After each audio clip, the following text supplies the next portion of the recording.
ఓం శుక్లాంబరధరం విష్ణుం శశివర్ణం చతుర్భుజం ప్రసన్నవదనం ధ్యాయేత్ సర్వవిఘ్నోపశాంతయే అని స్వామివారికి నమస్కారం చేసుకుని మనము మన భగవద్గీతకు శంకర భాష్యాన్ని చూసుకుంటూ వెళ్తూ ఉన్నాము.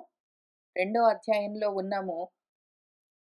భగవంతుడు ఏం చెప్తున్నాడంటే, అశోచ్యాన్ అన్వశోచహత్వం ప్రజ్ఞావాదాంశ్చ భాషసే గతాసూన్ అగతాసూన్శ్చ న అనుశోచంతి పండితాః. అశోచ్యాన్ శోకింపవలసిన పని లేని వాళ్ళ గురించి, అనుసరించి అనవసరంగా వాళ్ళ గురించి అశోచః శోకిస్తూ ఉన్నావు త్వం నువ్వు. పైగా ప్రజ్ఞావాదాంశ్చ ప్రజ్ఞావంతుల్లాగా గొప్ప గొప్ప పెద్ద పెద్ద మాటలన్నీ కూడా భాషసే మాట్లాడుతూ ఉన్నావు. పండితాహ పండితులైన వాళ్ళు, గతాసూన్ అసువులు పోయిన వాళ్ళు, ప్రాణాలు పోయిన వాళ్ళు అంటే మరణించిన వాళ్ళ గురించి గాని, అగతాసూన్ ఇంకా మరణించకుండా జీవించే ఉన్న వాళ్ళ గురించి గాని నా అనుశోచంతి అనవసరంగా శోకింపరు అని ఆ శ్లోకానికి అర్థము. దానికి భాష్యం చూద్దాము. అశోచాన్ ఇత్యాది, అశోచాన్ మొదలైన వాటి గురించి భాష్యం. నశోచ్యాహ అశోచ్యాహ, శోకింపవలసిన అవసరం లేని వాళ్ళు అశోచ్యులు. నైతత్పురుష సమాసం. ఎవరు అంటే ఇక్కడ ఈ సందర్భంలో భీష్ముడు, ద్రోణుడు మొదలైన వాళ్ళు, భీష్మ ద్రోణాదయ. ఎందుకు అంటే సదృత్తత్వాత్ పరమార్థ స్వరూపేణ చ నిత్యత్వాత్, వాళ్ళు మంచివాళ్ళైనా సరే చెడ్డవాళ్ళైనా సరే ఆ సమయం వచ్చిందంటే వెళ్ళిపోతారు. కాబట్టి శోకింపవలసిన పని లేదు. కాక పరమార్థంగా చూస్తే స్వరూపతః అందరూ నిత్యము ఉండేవాళ్లే. అసలు అనిత్యమైనది ఏదీ లేదసలు.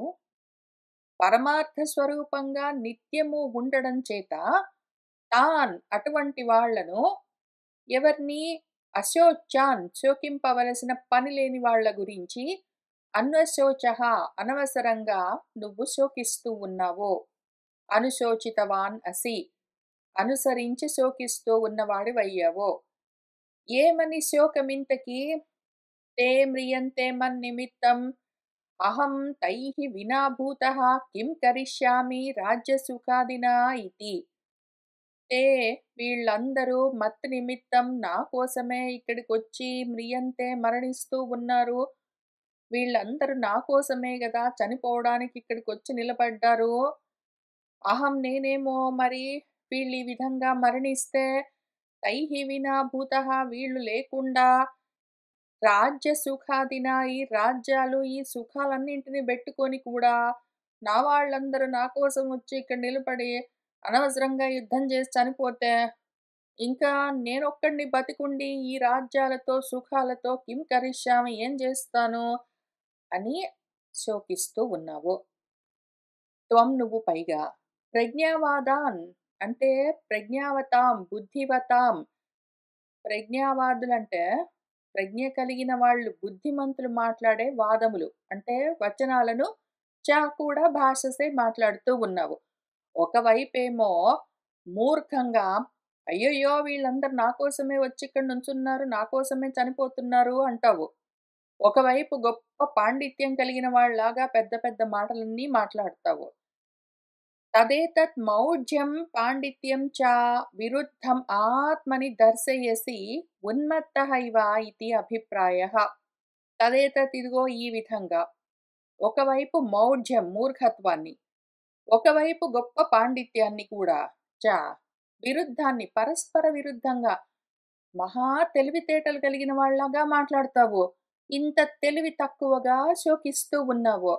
ఇవన్నీ కూడా ఆత్మని నీలోనే, నీ ఒక్కళ్ళలోనే తెలివితేటలు తెలివి తక్కువతనము రెండూ దర్శయేసి చూపిస్తూ ఉన్నావు. ఎట్లా అంటే ఉన్మత్తః ఇవ పిచ్చివాడులాగా ఉన్నావు అని అభిప్రాయ, మన భగవంతుడి అభిప్రాయం.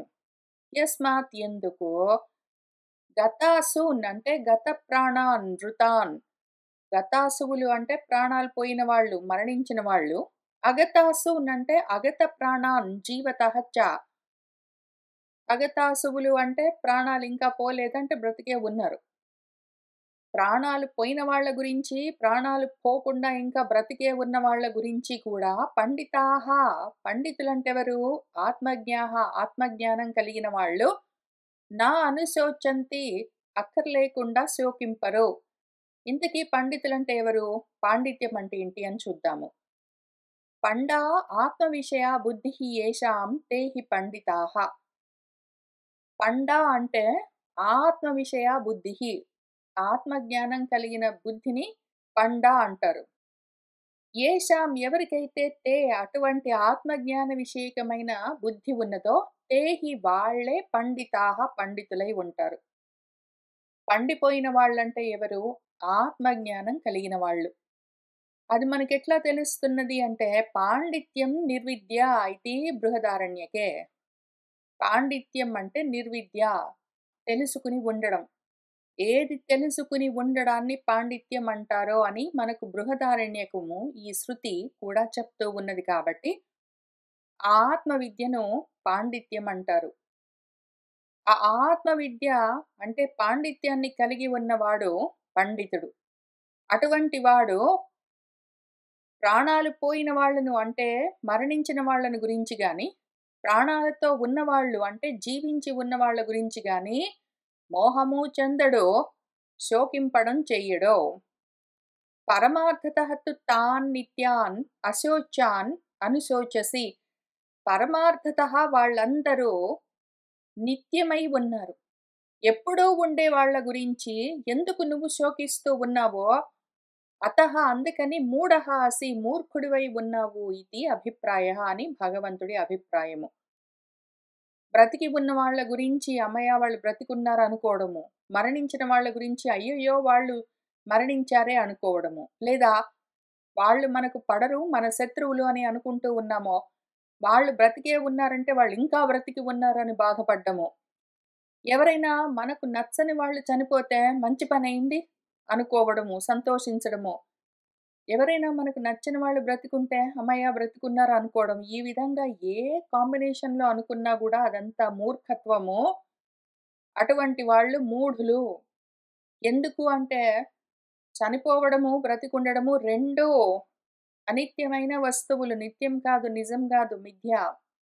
దాని గురించి ఆత్మతత్వ జ్ఞానం తెలిసినవాడు ఎవ్వడు మోహం చెందడు, శోకింపడు అని చెప్తే, మన శిష్యుడడిగిన ప్రశ్న ఏమి అంటే, లేదా పూర్వపక్షి, కుతః తే అశోచ్యాః, వాళ్ళు శోకింపవలసిన వాళ్ళు ఎందుకని కాదు అన్న ప్రశ్నకు యతః నిత్యాః, ఎందుకంటే వాళ్ళు నిత్యము ఉంటారు కాబట్టి అని జవాబు. మళ్ళీ శిష్యుడి ప్రశ్న కథం ఎట్లానండి? అందరూ నిత్యంగా ఉంటారు అంటే కళ్ళ ముందు పుడుతూ ఉండడము, మరణిస్తూ ఉండడం కనిపిస్తూ ఉన్నది గదా! వాళ్ళు నిత్యము ఉండడం ఎట్లా? అన్న ప్రశ్నకు జవాబు. నతు ఏవ అహం జాతు న ఆసం, నత్వం న ఇమే జనాధిపాః, నచ ఏవ న భవిష్యామః సర్వే వయం అతః పరం. అహం నేను జాతు ఎప్పుడు, నతు ఏవ న ఆసం లేనే లేను అన్నది ఉండనే ఉండదు. నేనెప్పుడూ ఉంటాను. నత్వం నువ్వు కూడా ఎప్పుడూ లేకపోవడం అన్నది లేదు. అంటే నువ్వు కూడా ఎప్పుడూ ఉంటావు. న ఇమే జనాధిపాః, ఈ రాజులు గూడా ఎప్పుడూ లేకపోవడం అన్నది లేదు. వాళ్ళు గూడా ఎప్పుడూ ఉంటారు. అట్లానే సర్వే వయం మనమందరము గూడా నచ ఏవ న భవిష్యామః అతః పరం, ఇంక తర్వాత ఉండబోము అన్నది ఎప్పుడూ ఉండదు. మనం తర్వాత గూడా ఎప్పుడూ ఉంటాము అని శ్లోకానికి అర్థము. దానికి భాష్యం చూద్దాము. నతు ఏవ జాతు కదాచిత్ అహం న ఆసం కింతు ఆసం ఏవ. నతు ఏవ ఎప్పుడైనా సరే, జాతు కదాచిత్ ఎప్పుడైనా సరే, అహం నేను, నా ఆసం లేనే లేను అన్నది నతు ఏవ ఉండనే ఉండదు. కిం ఎందుకు తు అంటే ఆసం ఏవ నేనెప్పుడూ ఉంటాను అందుకని. అతీతేషు దేహోత్పత్తి వినాశేషు ఘటాదిషు వియత్యివ నిత్యః ఏవ అహం ఆసం ఇతి అభిప్రాయః. అతీతేషు దేహోత్పత్తి వినాశేషు దేహము జన్మించడము, జన్మ తీసుకోవడము, దేహము నశించిపోవడము, మరణం సంభవించడము మొదలైన వాటన్నింటికి అతీతంగా ఉన్నది నేను ఆత్మగా. ఎట్లా అంటే ఘటము, కుండ మొదలైనవి ఉండొచ్చు, పగిలిపోవచ్చు. కానీ అందులో వియత్ ఆకాశము, ఖాళీ మాత్రం ఎప్పుడూ ఉంటుంది. అది నిత్యమే గదా! అట్లానే కుండలాంటి ఈ దేహము ఉన్నా, పగిలిపోయినా నేను మాత్రం ఎప్పుడూ ఉంటాను. అహం ఆసం ఇతి అభిప్రాయః అని అభిప్రాయము. తథా అదే విధంగా నత్వం న ఆసీహి నువ్వు లేకపోవడం అన్నది లేనే లేదు. కింతు ఆసీహి ఏవ నువ్వు గూడా ఎప్పుడూ ఉంటావు. తథా అదే విధంగా న ఇమే జనాధిపాః ఆసన్ కింతు ఆసన్నేవ. ఈ రాజులు కూడా లేకపోవడం అన్నది ఎప్పుడూ లేదు. ఎందుకు అంటే వాళ్ళు గూడా ఎప్పుడూ ఉంటారు. తథా న చ ఏవ న భవిష్యామః కింతు భవిష్యామః ఏవ సర్వే వయం అతః అస్మాత్ దేహ వినాశాత్ పరం ఉత్తరకాలేపి. తథా అదే విధంగా న చ ఏవ న భవిష్యామః మళ్ళీ తర్వాత ఉండబోము అన్నది జరగనే జరగదు. కింతు ఎందుకు అంటే భవిష్యామహ ఏవ ఉంటూనే ఉంటాము. లేకపోవడం అన్నది లేదు తర్వాత గూడా. సర్వే వయం మనమందరము గూడా అతహ ఇంక ఈ తర్వాత ఏ తర్వాత అస్మాత్ దేహ వినాశాత్ పరం. ఈ దేహం పడిపోయిన తర్వాత గూడా ఉత్తర కాలంలో గూడా తర్వాత కాలంలో గూడా ఎప్పుడూ ఉంటాము. ఇంతకు ముందు ఉన్నాము, ఇప్పుడు ఉన్నాము, తర్వాత ఉంటాము. ఇంతకు ముందు లేకపోవడం అన్నది లేదు. తర్వాత ఉండకపోవడం అన్నది లేదు.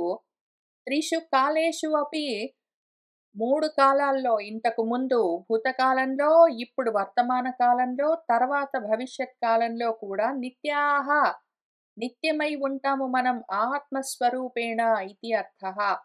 ఆత్మస్వరూపంగా మనము నిత్యమై ఉంటామని అర్థము. దేహభేదానువృత్యా బహువచనం న ఆత్మభేదాభిప్రాయేణ. మరి ఉంటాము, ఉంటాము అని బహువచనంలో చెప్తూ ఉన్నారు గదా! ఎంతమందిమి ఉంటాము అంటే, ఎంతమందిమి గాదు. ఉన్నది ఒక్కటే ఆత్మగా, స్వరూపంగా ఒక్కటే. ఏకం ఏవ అద్వితీయం. ఇక్కడ దేహాల యొక్క భేదాలను అనుసరించి ఈ బహువచనాన్ని చెప్పవలసి వచ్చింది గాని, ఆత్మపరంగా భేదము లేదు అని అభిప్రాయము.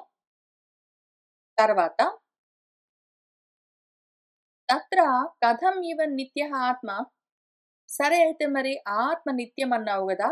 ఏ విధంగా అన్న ప్రశ్నకు ఇది దృష్టాంతం ఆహా! ఒక ఉదాహరణతో మనకు అర్థమయ్యే విధంగా చెప్తూ ఉన్నారు గురువుగారు. దేహినః అస్మిన్ యథా దేహే కౌమారం యౌవనం జరా తథా దేహాంతర ప్రాప్తిః ధీరః తత్ర న ముహ్యతి. యథా ఏ విధంగానైతే అస్మిన్ దేహే ఈ దేహంలో ఉన్న దేహినః ఆత్మకు కౌమారం, యవ్వనం, జర మొదలైనవి ఉన్నట్టుగా కనిపిస్తూ ఉంటాయో, తథా అదే విధంగా ఆత్మకు దేహాంతర ప్రాప్తి అంటే మృత్యువు గూడా ఉన్నట్టుగా అనిపిస్తూ ఉంటుంది. ఇవన్నీ దేహాలకున్నవి ఆ మార్పులు. ఆత్మకు కాదు. దేహానికి కౌమారం, యవ్వనం, జర ఎట్లనో అట్లానే మృత్యువు, దేహాంతర ప్రాప్తి మళ్ళీ ఇంకొక జన్మ. ఆత్మకు మాత్రం మార్పు లేదు, నాశం లేదు, ఉత్పత్తి లేదు. తత్ర ఈ విషయంలో ఈ జ్ఞానం కలిగిన ధీరః బుద్ధి కలిగిన వాడు, జ్ఞానం కలిగిన వాడు న ముహ్యతి మోహం పొందడు అని ఆ శ్లోకానికి అర్థము. ఇప్పుడు భాష్యం చూద్దాము. దేహః అస్య అస్తి ఇతి దేహి. దేహి అంటే ఎవరికైతే దేహం ఉంటుందో వాడు దేహి అంటే దేహాన్ని ధరించిన వాడు, శరీరంతో ఉన్నవాడు అని అర్థం. తస్య దేహినః దేహవతః ఆత్మనః ఆ దేహినః దేహం కలిగిన వాడెవడున్నాడో దేహవంతుడు, శరీరంతో ఉన్నవాడు, వాడికి అస్మిన్ వర్తమానే దేహే ఇప్పుడు ఈ దేహంలో ఏ దేహమైతే ప్రవర్తిస్తూ ఉన్నదో, ఇక్కడ కూర్చొని వింటూ ఉన్న వాళ్ళకి ఏ దేహం ఉన్నదో, వాళ్ళకి ఆ దేహంలో మార్పులు వాళ్ళు చూసుకుంటూనే ఉన్నారు గదా! యథా ఏన ప్రకారేణ కౌమారం కుమారభావః బాల్యావస్థ, యౌవనం యూనభావః మధ్యమావస్థ, జరా వయోహానిః జీర్ణావస్థ ఇతి ఏతాః తిస్రః అవస్థాః అన్యోన్య విలక్షణాః. ఇప్పుడు ఎవరైతే ఇది వింటూ ఉన్నవాళ్ళున్నారో వాళ్ళకు ఒక దేహం ఉన్నది గదా! ఆ దేహంలో ఏ ప్రకారంగానైతే ముందు వాళ్ళు కౌమార దశలో ఉంటారు. కుమార భావము. ఏదో శైశవము, తర్వాత బాల్యావస్థ మొదలైనవి, తర్వాత కౌమార దశ అవన్నీ. ఆ తర్వాత వాళ్ళు యవ్వనంలోకొస్తారు. యూనః భావః మధ్య వయస్కులవుతారు. తర్వాత జర 40 ఏళ్ల తర్వాత వాళ్లకు వార్ధక్యం బయలుదేరుతుంది. వయోహానిః జీర్ణావస్థ శరీరావయవాలు శిథిలమవుతూ ఉంటాయి. ఇతి ఏతాః ఈ విధంగా తిస్రః అవస్థాః 3 అవస్థలు లేదా ఇంకా కొన్ని అవస్థలు చెప్పుకున్న కొద్దీ ఉంటాయి. పుట్టగానే శైశవము, తర్వాత కొన్ని రోజులు 1, 2 సంవత్సరాలు, 3, 4 సంవత్సరాలు బాల్యావస్థ, తర్వాత కౌమారము ప్రీ టీన్, తర్వాత టీనేజ్‌లోకొచ్చి యవ్వనము, ఆ తర్వాత వాళ్ళు కొంచెము మధ్య వయస్కులవ్వడము, తర్వాత కొంచెం వార్ధక్యంలోకి వస్తూ ఉండడము, జీర్ణావస్థలోకి రావడం ఇవన్నీ అన్యోన్యంగా విలక్షణంగా ఉంటాయి. వాళ్ళకే తెలుస్తున్నాయి గదా! శరీరము పసి వయసులో ఉన్నట్టు యవ్వనంలో ఉండదు. యవ్వనంలో ఉన్నట్టు వార్ధక్యంలో ఉండదు. శరీరం మారుతూ ఉన్నా కూడా వాడు మారాడా? నేను మారిపోయానండి. అప్పుడు నేను చిన్న వయసులో ఉన్నాను. తర్వాత చచ్చిపోయాను. తర్వాత ఏదో యవ్వనంలోకొచ్చాను. తర్వాత యవ్వనం కూడా చనిపోయాను. తర్వాత నేను ఏదో మధ్య వయస్కుడినయ్యాను. మధ్య వయస్సులో గూడా చనిపోయాను. తర్వాత నేను వృద్ధుడినయ్యాను అని చెప్పుకోరు గదా ఎవరు. అదే మారుతూ ఉంటుంది. నేనేం మారను. దేహానికి ఆ అవస్థలు మారుతూ ఉంటాయి. నాకు ఏ మార్పు ఉండదు గదా! అట్లానే మరణించిన తర్వాత ఆ దేహం మరణించి ఇంకొక దేహాన్ని ధరించడం కూడా అంతే జరుగుతుంది. నాకు మార్పు లేదు. దేహానికి మార్పు. ఇంతకుముందు నేను పసిపిల్లవాడిలాగా ఉండేవాడిని. తర్వాత చనిపోయాను. తర్వాత బాలుడినయ్యాను. తర్వాత బాల్యావస్థ కూడా పోయింది. అప్పుడు చనిపోయాను. మళ్ళీ కౌమార వయస్కుడినయ్యాను. మళ్ళీ కుమారుడిగా చనిపోయాను. మళ్ళీ యవ్వనుడినయ్యాను. యవ్వనంగా కూడా చనిపోయాను. తర్వాత నేను మధ్య వయస్కుడినయ్యాను. మధ్య వయస్కుడినయి తర్వాత చనిపోయాను. తర్వాత వృద్ధుడినయ్యాను. వృద్ధుడినై చనిపోయాను. తర్వాత మళ్ళీ దేహాన్ని పుచ్చుకున్నాను అని ఎవరు చెప్పరు గదా! కానీ మిగిలినవన్నీ అట్లా చెప్పరు. నేను చిన్నప్పుడు నేను అప్పుడు ఏదో టీనేజ్‌లో ఉన్నప్పుడు నేను మధ్య వయస్సులో ఉన్నప్పుడు అని చెప్పుకుంటారు గానీ, అప్పుడు చనిపోయి నేను మళ్ళీ వేరే అవస్థలోకొచ్చానని చెప్పరు. అదే మార్పు చెందింది. దేహానికి మార్పులొచ్చాయని చెప్తారు గానీ, నాకొచ్చాయని చెప్పరు. నేను అట్లనే ఉన్నాను. శరీరం మారుతూ ఉన్నదని చెప్పినట్టే, ఈ దేహం పడిపోయింది. ఇంకొక దేహమొచ్చింది. ఆ దేహం చనిపోయింది. నాకు ఇంకొక దేహమొచ్చింది అని చెప్పరు ఎందుకో మరి. మృత్యువు మాత్రం నాకే వచ్చిందంటారు. చనిపోవడం నేనే చనిపోయానంటారు. మార్పులు దేహానికొచ్చాయని చెప్పి, అవస్థల్లో మార్పులు దేహానికొచ్చాయి. నాలో మార్పేం లేదు. నేను అట్లనే ఉన్నాను. నేనేం చనిపోలేదు. దాని గురించి అట్లేం చెప్పరు. కానీ మరణం మాత్రం నాకే వచ్చింది. నేనే చచ్చిపోయానని చెప్తారు. ఏంటో దాని పేరే మోహము. ఈ విధంగా మోహము పండితులు పొందరు. ధీరులు, బుద్ధి కలిగిన వాళ్ళు, ఆత్మజ్ఞానం కలిగిన వాళ్ళు ఇటువంటి మోహం చెందరు. అన్నీ ఒకటే వాళ్ళకి అవస్థా భేదాలన్నీ గూడా. తాసాం ప్రథమావస్థానాశే న నాశః ద్వితీయావస్థోపజననే న ఉపజననం ఆత్మనః. వాటిలో ప్రథమ అవస్థ ఏదో ఉందనుకోండి శైశవము. ఆ అవస్థ నశించిపోతే ఆత్మ నశించిపోవడం. శైశవం నశించిపోతే దేహంలో శైశవం పోయి బాల్యావస్థ వస్తే, శైశవ దశ పోయి బాల్యావస్థ వచ్చింది అంటారు గానీ, నేనే చచ్చిపోయి శిశువుగా మళ్ళీ బాలుడిలాగా వచ్చాను అని చెప్పరెవరు. అట్లానే ద్వితీయావస్థ ఉపజననే న ఉపజననం ఆత్మనః. మళ్ళీ రెండో అవస్థ ఏదో బాల్యావస్థ వస్తే, నేను మళ్ళీ బాలకుడిగా పుట్టాను అని ఎవరు చెప్పరు. నేను మళ్ళీ బాలకుడిగా చచ్చిపోయాను. నేను మళ్ళీ కుమార వయస్సులో పుట్టాను అనట్లా ఎవరు చెప్పరు. లేదా మళ్ళా కుమార వయస్సులో చనిపోయాను, మళ్ళీ యవ్వనంగా పుట్టాను అని ఎవరు చెప్పరు. అవి దేహానికి ఉన్న అవస్థా భేదాలు. కిం తర్హి ఎందుకంటే మళ్ళీ ఇంతే విషయము. అవిక్రియస్య ఏవ ద్వితీయ తృతీయావస్థా ప్రాప్తిః ఆత్మనః దృష్టా. ఆత్మ అవిక్రియము. వికారాలు లేకుండా ఉంటుంది. దాంట్లో ఒక అవస్థ పోయి రెండో అవస్థ, రెండో అవస్థ పోయి మూడో అవస్థ అట్లా అవస్థ ప్రాప్తులు ఒక అవస్థ పోయి ఒక అవస్థ రావడం అన్నది దేహానికి తెలుస్తుంది. ఆత్మకున్న దృష్టి ఆత్మకు కనిపించవు. ఆత్మకు ఉన్నట్టుగా అనిపిస్తాయి గానీ దానికుండవు. ఆ మార్పులన్నీ నాకే జరిగినట్టుగా అనిపిస్తాయి గానీ నిజంగా నాకు జరిగాయా నా దేహానికా? నేనెప్పుడూ అట్లానే ఉంటాను లోపల. పైన దేహంలో మార్పులు కలుగుతూ ఉంటాయి. తథా అదే విధంగా తద్వత్యేవ అదే విధంగా దేహాత్ అన్యః దేహః దేహాంతరం తస్య ప్రాప్తిః దేహాంతర ప్రాప్తిః. ఒక దేహం నుంచి ఇంకొక దేహానికి వెళ్ళడము దేహాంతర ప్రాప్తి. అవిక్రియస్య ఏవ ఆత్మనః ఇత్యర్థః. ఏ మార్పు లేని ఆత్మ ఒక దేహం నుంచి ఇంకొక దేహాన్ని పొందుతూ ఉంటుంది. నాకు మార్పు లేదు. పైన దేహం మారుతుంటుంది. ధీరః అంటే ధీమాన్ బుద్ధి కలిగిన వాడు జ్ఞాని. తత్ర ఈ విషయంలో ఏవం సతి ఇదిట్లా ఉంటే తెలిసినవాడు నా ముహ్యతి అంటే నా మోహమాపద్యతే మోహాన్ని పొందడు. ఓహో! శరీరం మారింది అని చూసుకుంటూ ఊరుకుంటాడు వాడు. నేనే మారిపోయాను, నేనే చచ్చిపోయాను, నేనే మళ్ళీ పుట్టానని వాడు అనుకోడు. నాలో మార్పు లేదు, దేహాలు మారుతున్నాయి మంచిది అనుకుంటాడు.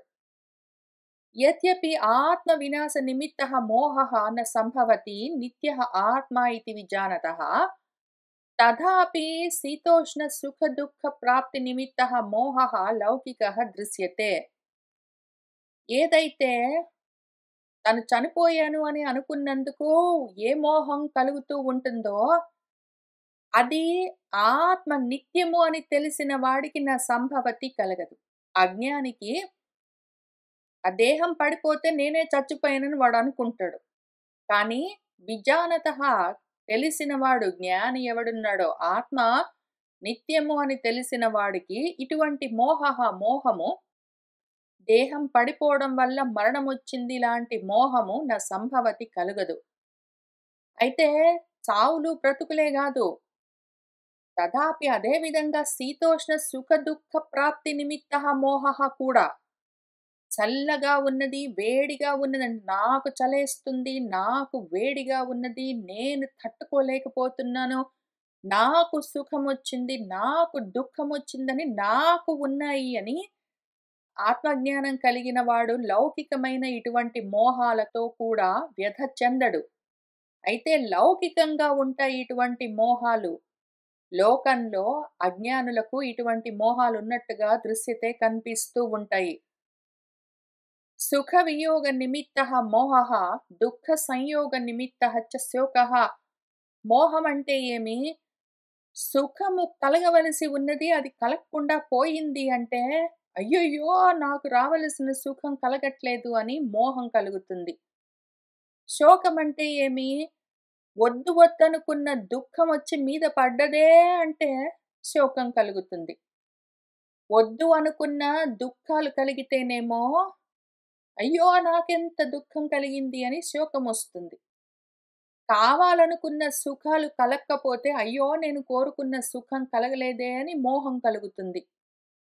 ఈ విధమైన శోకాలు, మోహాలతో మనవాడున్నాడు పాపం అర్జునుడు. ఇతి ఏతదర్జునస్య వచనమాశంక్య భగవాన్ ఆహా! ఈ విధంగా అర్జునుడు అనుకుంటూ ఉన్నాడు గాబట్టి, దాన్ని గురించి ఆలోచించి అర్జునుడికి మన భగవంతుడు ఈ విధంగా ఉపదేశం చేస్తూ ఉన్నారు. మాత్రా స్పర్శాః తు కౌంతేయ శీతోష్ణ సుఖ దుఃఖదాః ఆగమ అపాయినః అనిత్యాః తాన్ తితిక్షస్వ భారత. ఓ కౌంతేయ, ఓ కుంతీపుత్రుడా, ఓ భారత అర్జున, మాత్రాః మాత్రలు అంటే పంచతన్మాత్రలు. స్పర్శ, శబ్దము, రుచి, రూపము, వాసన మొదలైనవి. అట్లానే వాటికి మళ్ళీ విషయాలుంటాయి. వాటిని గ్రహించే ఇంద్రియాలు కూడా ఉంటాయి. ఇవన్నీ శీతమో, ఉష్ణమో, సుఖమో, దుఃఖమో, ఇస్తూ ఉంటాయి. ప్రదానం చేస్తూ ఉంటాయి. ఏ సుఖ దుఃఖాలు, శీతోష్ణాలు ఏవి కలిగినా సరే, అవన్నీ కూడా ఆగమ అపాయినః వస్తూ ఉంటాయి, పోతూ ఉంటాయి. అలల్లాగా అనిత్యాహ నిత్యము ఉండవు. అవి ఎల్లకాలము ఉండేవి గాదు. అటువంటి వాటిని నువ్వు తితిక్షస్వ తట్టుకో అని చెప్పారు. చల్లగా ఉండడం, వేడిగా ఉండడం వాటిని గూడా తట్టుకోలేకపోతే నువ్వు మోహాలనేమి దాటుతావో, దుఃఖాన్ని తట్టుకోలేవు అంటే, సుఖాన్ని ఎక్కడ తట్టుకోగలవు? సుఖమొస్తే ఎగిసెగిసి పడతావు. దుఃఖమొస్తే కుంగిపోతావు. నువ్వు ఈ సంసార భారాన్ని దాటడం ఎట్లా? ఆ భారాన్ని మోస్తూనే మునిగిపోతూనే ఉంటావో, ముందు వీటన్నింటిని తట్టుకోవడం నేర్చుకో అని మొదలుపెడుతూ ఉన్నారు గురువుగారు. భాష్యం చూద్దాము. మాత్రాః ఆభిః మీయంతే శబ్దాదయః ఇతి. మాత్ర అన్నదానికి వ్యుత్పత్తి పరంగా అర్థమేమి అంటే, ఆభిః మీయంతే. వీటి చేత తెలుసుకుంటూ ఉంటాము. శబ్దము మొదలైన వాటిని తెలుసుకుంటూ ఉండేవి దేని చేత? శ్రోత్రాదీని ఇంద్రియాణి. చెవులు, శ్రోతులు అంటే చెవులు, కళ్ళు, నాలుక, చర్మము, ముక్కు మొదలైనవన్నీ ఆ ఇంద్రియాలు స్పర్శ మొదలైన మాత్రలను తెలుసుకుంటూ ఉంటాయి. ఈ మాత్రాణం స్పర్శాః అంటే శబ్దాదిభిః సంయోగాః. మనకు చెవి ఉన్నది అంటే అది ఇంద్రియము. దానికి ఒక విషయం ఉంటుంది శబ్దము. దాన్ని తెలుసుకుంటూ ఉండడము. ఆ రెండింటి యొక్క సంయోగము. ఈ విధంగా శబ్దాది స్పర్శ మొదలైన మాత్రలేవున్నాయో, వాటి యొక్క విషయాలు ఏమున్నాయో, వాటి యొక్క సంయోగం వల్ల ఏం జరుగుతుంది అంటే, అవన్నీ కూడా శీతోష్ణ సుఖ దుఃఖ దాహ. శీతం, ఉష్ణం, సుఖం, దుఃఖం చ ప్రయచ్చంతీతి. అవన్నీ శీతము, సుఖము, ఉష్ణము, దుఃఖము మొదలైనవన్నీ ప్రయచ్చంతి మనకిస్తూ ఉంటాయి. అథవా స్పృశ్యంతే ఇతి స్పర్శాః విషయాః శబ్దాదయః. లేకపోతే ఇంకొక రకంగా చూద్దాము. స్పృశించేవన్నీ స్పర్శలు అంటే విషయాలు. వాటికి ఏవో మాత్రలుంటాయి. శబ్దము మొదలైన తన్మాత్రలు.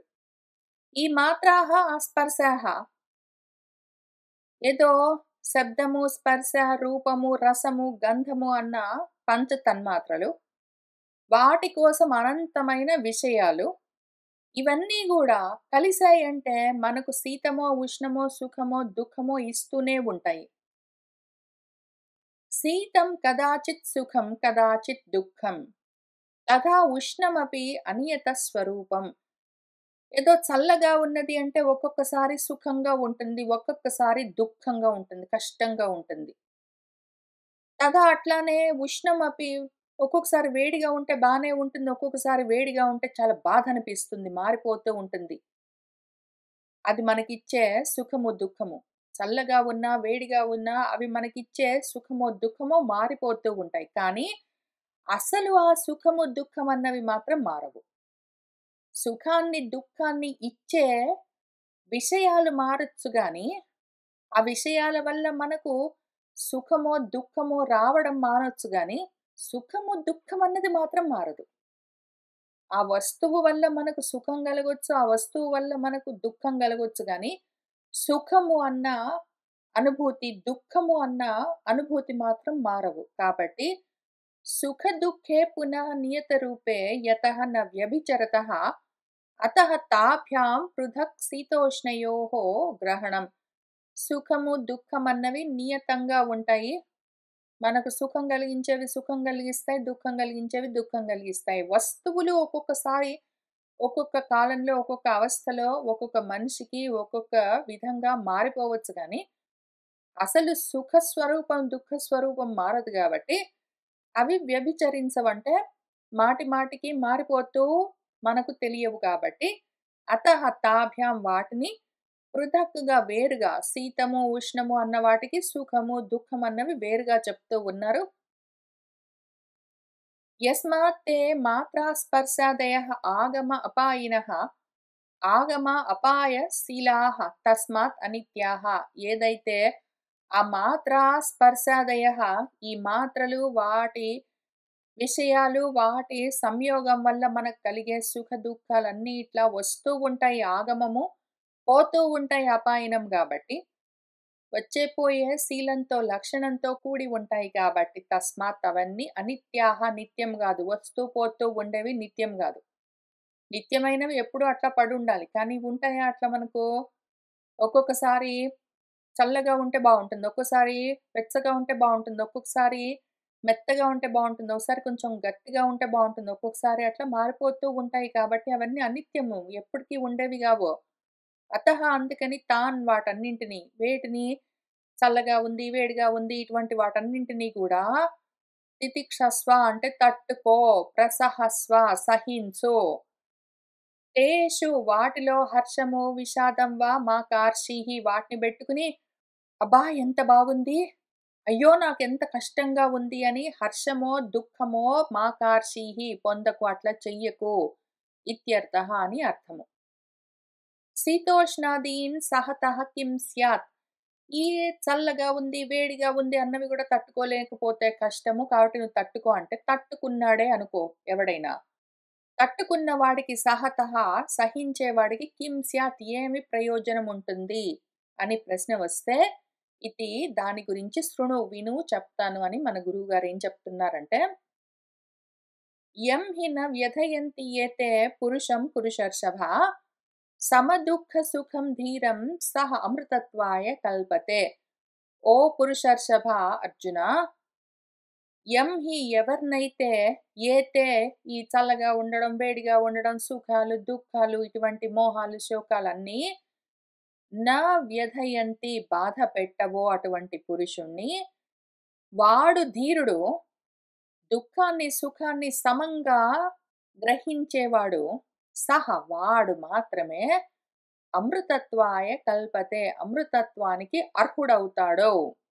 ఎవరైతే అన్నీ సమంగా సహించగలుగుతాడో వాడు అమృతత్వానికి యోగ్యత కలిగిన వాడవుతాడు అని చెప్తున్నారు. దానికి భాష్యం చూద్దాము. యం హి పురుషం సమే సుఖ దుఃఖే యస్య తం సమ దుఃఖ సుఖం. ఏ పురుషుడిలోనైతే సుఖము, దుఃఖము సమంగా ఉంటుందో అటువంటి వాడు సమ దుఃఖ సుఖం కలిగిన వాడు. అంటే సుఖ దుఃఖ ప్రాప్తౌ హర్ష విషాద రహితం. సుఖం కలిగితే హర్షం పొందడం, సంతోషించడము, దుఃఖం కలిగితే విషాదం పొందడము, బాధపడడము ఇవన్నీ రహితం లేకుండా ఉంటాడో అటువంటి వాడు ధీరుడు. అంటే ధీమంతుడు, బుద్ధిమంతుడు. వాణ్ణి ఇవన్నీ నా వ్యథయంతి వ్యధ కలిగించలేవు అంటే నా చాలయంతి చలింపచెయ్యవు. వాడి మనసు కదలది ఇటువంటి వాటికి నిశ్చలంగా ఉంటుందో. ఎందుకు అంటే నిత్య ఆత్మ దర్శనాత్ వాడు నిత్యము ఆత్మ అని తెలుసుకుని కూర్చున్నాడు వాడు. ఆత్మ యొక్క నిత్యత్వాన్ని తెలుసుకున్నవాడు అనిత్యమైన వాటిని అర్థం చేసుకున్నాడు కాబట్టి పట్టించుకోడు. అందుకని ఏతే ఇవి వాణ్ణి బాధ పెట్టవు, వాణ్ణి విచలితుణ్ణి చెయ్యవు. ఏవి యథోక్తాహ ఇంతకు ముందు శ్లోకంలో చెప్పిన శీతము, ఉష్ణము మొదలైనవన్నీ. సహా అటువంటి వాడు మాత్రమే నిత్య ఆత్మస్వరూప దర్శన నిష్ఠ. ఆత్మ యొక్క నిత్యత్వాన్ని స్వరూపతః దర్శనం చేసి అందులోనే నిష్ఠ స్థిరంగా ఉన్నవాడెవడున్నాడో ద్వంద్వ సహిష్ణువు ద్వంద్వాలను సహించేవాడు.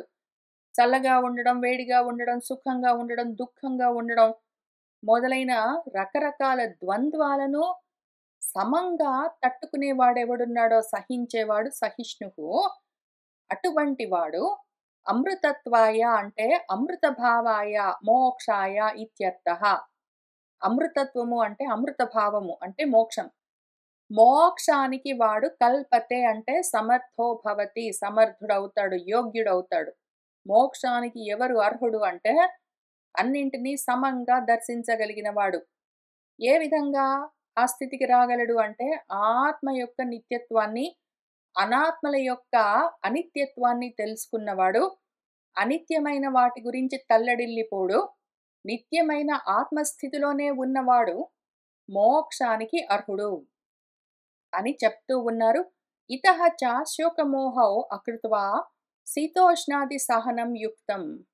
అందుకని ఈ శోకము, అమోహము ఇవన్నీ అకృత్వ పట్టించుకోకుండా శీతము, ఉష్ణము మొదలైన వాటన్నింటినీ సహించడము యుక్తము తగి ఉన్నది. ఎందుకంటే శీతోష్ణాలను, సుఖదుఖాలను, శోకమోహాలను అన్నింటినీ సమంగా చూస్తూ వేటిని పట్టించుకోకుండా ఉండాలి ఎందుకు అని ఇక్కడి నుంచి మళ్ళీ తర్వాత 16వ శ్లోకం చెప్తూ వస్తారు. మనం ఇవాళకి ఇక్కడికి ఆపుదాము. సర్వం శ్రీకృష్ణ పరబ్రహ్మ పాదారవిందార్పణమస్తు.